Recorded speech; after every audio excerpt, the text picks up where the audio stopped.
I have been a national park ranger for over 10 years now, and I never thought I would end up telling this story. I've always loved my job, surrounded by the beauty of nature and the peacefulness of the park. But everything changed when I was assigned to a remote and little-known national park tucked away in the mountains. Little did I know, this assignment would be the beginning of a nightmare that would haunt me for the rest of my life. It was a crisp autumn morning when I arrived at the park, welcomed by the dense forest and the sound of chirping birds. As I drove deeper into the park, I couldn't help but feel a sense of unease. The trees seemed to loom over me, their branches reaching out as if trying to grab me. But I shrugged it off as my imagination and continued on to the park headquarters. As I unpacked my things and settled into my new ranger station, I couldn't shake off the feeling of being watched. It was a feeling that I couldn't quite explain, but it made my skin crawl. Deciding to brush it off, I reassured myself that I was just being paranoid and I was being one of the safest places on Earth. However, my feelings of unease only grew stronger as the days passed. I found myself constantly looking over my shoulder, feeling like I was being followed whenever I patrolled the park or went out to check on the campgrounds. I even caught glimpses of a figure out of the corner of my eye, but every time I turned to look, there was nothing there. One night, as I was locking up the ranger station, I heard a faint whisper coming from the forest. At first, I thought it was just the wind. But then I heard it again, closer this time. It sounded like an urgent plea for help. My instincts took over and I followed the sound, my flashlight in hand. As I walked deeper into the dense forest, my unease turned into terror as I realized that I couldn't see or hear anything other than the sound of footsteps crunching leaves behind me. I quickened my pace, trying to shake off the feeling of being followed. But every time I looked back, there was nothing there.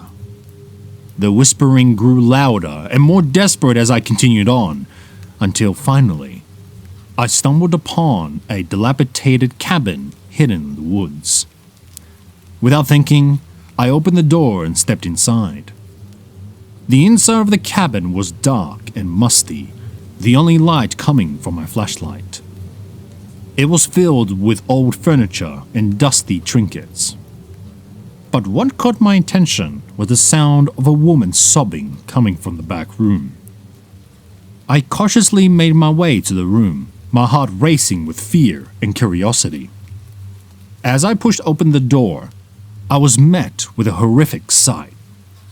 A woman, with matted hair and torn clothing, was crouched in the corner, her eyes filled with terror. She was emaciated and had a look of madness in her eyes. I couldn't believe what I was seeing. I tried to speak to her, but she was continuing to sob uncontrollably. It wasn't until she reached out and grabbed my arm with a strength that didn't match her frail appearance that I realized I needed to get help. I made a run for it, not stopping until I reached the ranger station. Shaken and unable to explain what had just happened, I called the authorities and led them to the cabin. But when we arrived, the cabin was nowhere to be found. It was as if it just disappeared into the thin air. The woman was also gone, leaving only behind a few shreds of her clothing. To this day, no one knows what happened to her or she could have survived in these conditions. As if the stranger encounter wasn't enough, things only got worse as the days passed.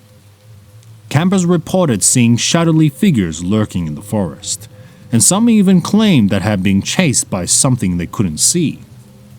The park animals, usually docile, had become aggressive, and I could no longer deny that something was not right in this park. I became obsessed with finding answers, spending long hours researching the history of the park and the surrounding area. That's when I stumbled upon a newspaper article from the early 1900s. It detailed the disappearance of a young couple who had been camping in the park. The bodies were never found, and it was rumored that they were killed by a mysterious creature that roamed the woods. As I delved deeper into the history of the park, I found more stories of people disappearing without a trace. Some were hikers, others were campers, but all had one thing in common. They seemed to vanish without a trace. It was as if the forest had swallowed them whole. But the most chilling discovery was a handwritten journal I found in the Arctic in the ranger station.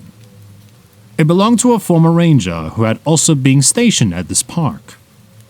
The journal detailed his descent into madness as he claimed to have been tormented by a malevolent force in the woods. He wrote a strange occurrence, in unexplainable noises, and the feeling of being constantly followed. As I read through the journal, I couldn't shake off the feeling that the ranger who wrote it was still present in the park, watching over me.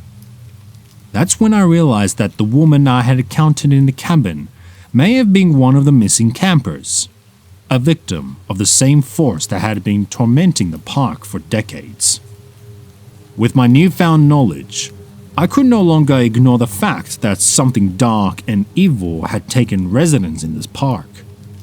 I knew I had to leave, but every time I tried to pack up my things, I would hear the whispers and footsteps, almost as if the forest was trying to trap me here. I eventually made it out of the park, but the experience has left me scared and changed forever. I never thought I would end up working as a national park ranger. It was never my dream job, but it was something that I stumbled upon out of necessity. After graduating college with a degree in universal science, I struggled to find a job in my field. Desperate for anything, I applied to be a ranger at a local national park. Little did I know, this decision would change my life forever. The park I worked at was known for its beautiful scenery and vast, untouched wilderness. It was a popular destination for hikers, campers, and nature enthusiasts. My job as a ranger was simple: ensure the safety and well-being of the park visitors, enforce park rules and regulations, and take care of any maintenance issues around the park. I was excited to be surrounded by nature all day and to have the opportunity to educate visitors about the importance of preserving our natural resources. However, my excitement quickly turned to fear as I began to notice strange occurrences happening around the park. It started with small things: reports of unexplained noises in the woods, missing hikers, and strange animal behavior. As a logical person, I brushed it off as wild animals or visitors simply getting lost. But as the incidents increased in frequency and severity, I couldn't ignore the feeling of unease settling in the pit in my stomach. One night, I was on patrol near the campground when I heard a blood-curdling scream coming from the nearby woods. I immediately turned on my flashlight and cautiously made my way towards the direction of the scream. As I got closer, I noticed that the trees seemed to be closing in on me, creating a sense of claustrophobia and making it difficult to navigate through the thick foliage. The only thing guiding me was the sound of the screams, which seemed to be getting louder and more desperate. Finally, I reached a clearing, and what I saw made my heart drop in terror. There, lying on the ground, was a woman, covered in scratches and cuts with the look of pure terror of her face. Before I could even react, she just let out another scream and then just suddenly disappeared into the thin air. I was frozen in shock and disbelief, unable to comprehend what just happened. I quickly radioed for backup and searched the area, but there was no trace of the woman. I couldn't explain what I had witnessed, and it filled me with an overwhelming sense of dread. The next day, I reported the incident to my supervisor. To my surprise, he didn't seem shocked by my story. In fact, He seemed all too familiar with it. He told me that the park had a dark history that many people were unaware of. He had heard countless stories of visitors disappearing, only to reappear days or weeks later with no recollection of what just happened to them. There were even rumors of mythical creature that lurked in the woods, preying on unsuspecting park visitors. I was skeptical at first, but as more and more strange incidents occurred, I couldn't deny there was something sinister at play in this park. My once idyllic job had turned into a living nightmare. I was constantly on edge, afraid of what might happen next. It seemed like every time I went out on patrol, the woods were playing tricks on me. I would hear voices whispering my name and see shadows darting between the trees. I even started to see the ghostly figure of a woman I had encountered on my first night. She would appear and disappear, always with a look of terror on her face. But the most terrifying experience happened one night when I was alone in the ranger station. I was about to leave for my evening patrol when I heard a knock on the door. I cautiously approached, thinking it might just be a lost hiker. But when I opened the door, there was no one there. I shrugged it off as the wind and went about my business. However, throughout the night, I continued to hear strange noises and footsteps in the building. And whenever I checked, there was no one there. It wasn't until I was locking up for the night that I noticed something that made my blood run cold. The words, "Get out," were written in blood on the window of the ranger station. That was the last straw for me. I couldn't take it anymore. I packed up my things and left the park, never looking back. But even now, years later, I couldn't shake off the feeling that something is still lurking in that park, waiting for its next victim. Every time I hear about a missing person in that area, I couldn't help but wonder if they too fell victim to the horrors of the park. As much as I tried to suppress those memories, the nightmares always come back. I often dream of being lost in the dark, winding trails of the park with something sinister and unseen following me. And in my dreams, I always see the same woman reaching out to me, pleading for me to help her. But in these nightmares, I can never escape. I have never returned to the park, and I never will. The horrors I experienced as a ranger have left a lasting impression on me. I have since quit my job and moved away. But I will never forget that fear that consumed me during my time at the park. I can only hope that others who visit will be more cautious than I was and steer clear of the dark, dangerous secrets that lurk within the woods. I've been a national park ranger about 7 years now, and I've seen my fair share in strange occurrences. But nothing could have prepared me for what I experienced while working at the remote and isolated Silverwood National Park. It was a typical day on the job, walking along the trails and ensuring the safety of hikers and campers. The sun was shining and the birds were chirping, making the park feel like a serene oasis in the middle of a dense forest. As I made my way deeper into the park, I couldn't shake off the feeling that something was off. The usually bustling park was eerily quiet, and I couldn't help but feel like I was being watched. Brushing off my unease, I continued on my route until I stumbled upon a deserted campsite. The fire was still smoldering and tents were abandoned, as if the campers had suddenly disappeared without a trace.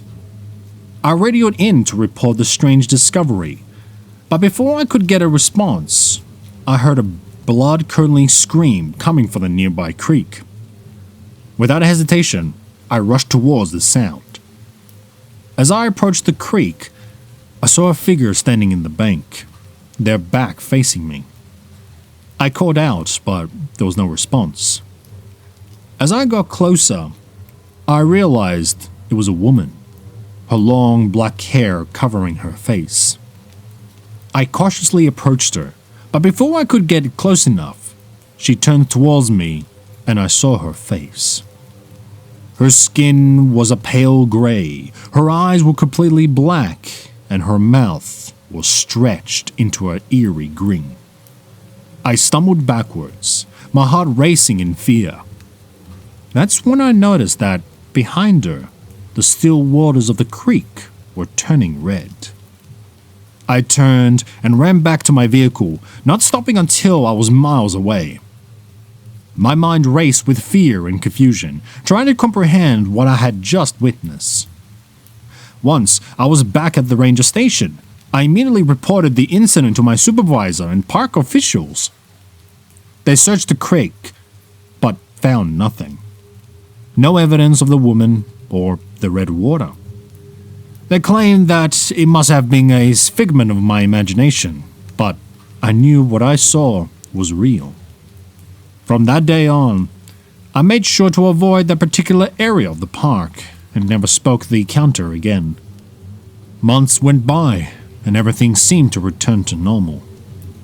But then, strange reports started coming in from other rangers and visitors. Some claimed to have seen a ghostly woman walking the trails at night, while others heard her eerie screams in the dead of night. But the incidents were not limited to just sightings and sounds. Some hikers went missing, the campsites left in disarray, and a few were found in unexplainable injuries. As the rumors and incidents continued to grow, I couldn't help but feel a sense of guilt waiting on me. I was the first one to encounter the woman, and if I had done something differently, maybe these unfortunate events could have been prevented. It was then I remembered a strange legend that the locals used to tell about Silverwood National Park. According to legend, a woman had gone missing in the park decades ago and her body was never found. It was said that she was missing for her lost lover and had died in the process. Her restless spirit now haunted the park, seeking revenge on anyone who disturbed her eternal search. Initially, I dismissed the legend as just a spooky tale told to scare visitors.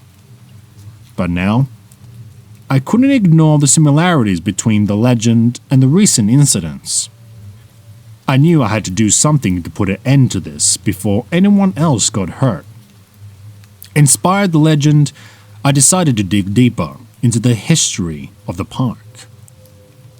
I spent countless hours researching and talking to the locals, trying to find any information about the missing woman and her lover. Finally, I came across an old newspaper article from the 1950s that mentioned a couple who had gone missing in the park. The article had a photo of a couple, and to my horror, the woman in the photo was the same woman I had encountered at the creek. Determined to put an end to her restless spirit, I gathered a team of rangers and set out into the park, armed with the knowledge and tools we needed to lay her spirit to rest. As we trekked through the dense forest, we could feel a sense of unease settle over us. The air felt heavy and the birds had stopped chirping, making the forest eerily quiet. We finally reached the creek where I had encountered the woman. As we searched the area, we found a small clearing with an old, dilapidated cabin hidden behind overgrown trees and bushes. The cabin seemed to emit a strange energy, a feeling of dread and despair. Without wasting any time, we cautiously made our way inside the cabin. As we searched every nook and cranny, we found a photo of the missing couple in the closet. I couldn't believe it. This was the very same cabin where the couple had disappeared from all those years ago. And then, I saw something that made my blood run cold.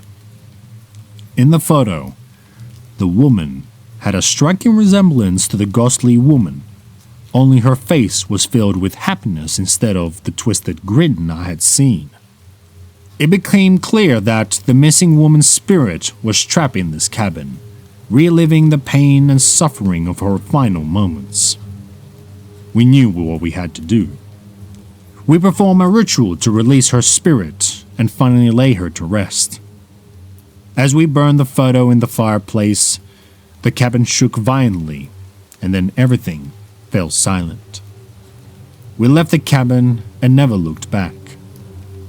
From that day on, the reports of sightings and strange occurrences in Silverwood National Park stopped. The park resumed its serene and peaceful atmosphere, and hikers and campers could once again explore without fear. But for me, the horror of the day still lingers in my mind. I took a deep breath as I scanned the dense forest in front of me, a sense of unease creeping up my spine. As a national park ranger, I used to be spending my days amongst the trees and wildlife, but something about this particular area gave me an eerie feeling. I shuddered as a chill ran through my body, despite the warm sun beating down on my back. Trying to shake off the feeling, I moved on deeper into the park, following the winding path that led the heart of the woods. I've been working in this park for 5 years now, and I prided myself of knowing every inch of its vast landscape. But there was one part of the park that I had always avoided, even though it was considered a must-see spot for tourists.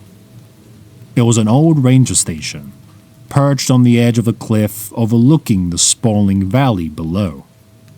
The station had been abandoned for years, and rumors had spread about strange occurrences happening in and around the building.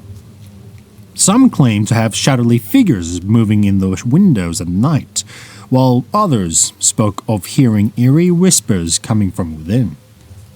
Despite my reservations, I had assigned to check on the station and make sure it was still structurally sound. I reluctantly made my way towards it, my heart racing with every step. As I approached the station, a sense of dread washed over me. The building was even more dilapidated than I remembered, with boarded-up windows and a rusty, creaky door. I took a deep breath and pushed open the door, my flashlight casting a beam of light into the dark interior. The musty smell of damp wood and neglect hit me like a wall. I could hear the scurrying of small animals in the corners. I made my way through in the main room, noticing that most of the furniture had been knocked over and the walls were covered in graffiti. As I started up the stairs to check the second floor, I heard a loud crash coming from behind me. I turned quickly, my heart pounding in my chest, but there was nothing there. My rational mind told me it was just a raccoon or some other small creature, but my instincts told me otherwise. I continued up to the second floor, my hand gripping my flashlight tightly. The hallway was lined with doors, and I slowly made my way down, checking each one to make sure it was secure. The last door at the end of the hall was slightly ajar, and I could hear a faint scratching noise coming from within. I cautiously pushed the door open, my heart racing as I prepared for whatever was inside. To my surprise, the room was completely empty except for a single rocking chair in the corner. The scratching sound seemed to be coming from it, and as I approached, I saw a name etched into the back of the chair. Evelyn. As I reached out to touch the chair, it suddenly started rocking violently in its own. I stumbled back in shock, my mind racing to come up with a logical explanation. But before I could process anything, I heard a blood-curdling scream coming from downstairs. I quickly made my way back down, my adrenaline pumping as I rushed towards the sound. When I reached the main room, I saw a figure standing in front of the boarded-up windows, its back on me. "Hello?" I called out, trying to steady my voice. "Is anyone there?" The figure turned towards me in a dim light, and I could see that it was just a woman, her hair hanging in tangles around her face. Her eyes were hollow and lifeless. Her mouth was twisted into a horrifying grin. "Leave this place," she hissed, her voice sending shivers down my spine, "or face the consequences." My hand shook as I reached my radio to call for backup. But as I fumbled with the buttons, the woman suddenly vanished into the thin air. I stood frozen with fear, my mind struggling to comprehend what just happened. But before I could process the situation any further, I heard coming footsteps from upstairs. My heart raced as I slowly made my way up the stairs, dreading what I'd find. When I reached the top, I saw all the doors were now wide open, with a gentle breeze was blowing through the hallway. I stepped forward, my curiosity getting the better of me, and as I approached the last door, I saw a small window that had been hidden behind a cabinet. Through the window, I could see a beautiful view of the valley below, the sun setting behind the mountains.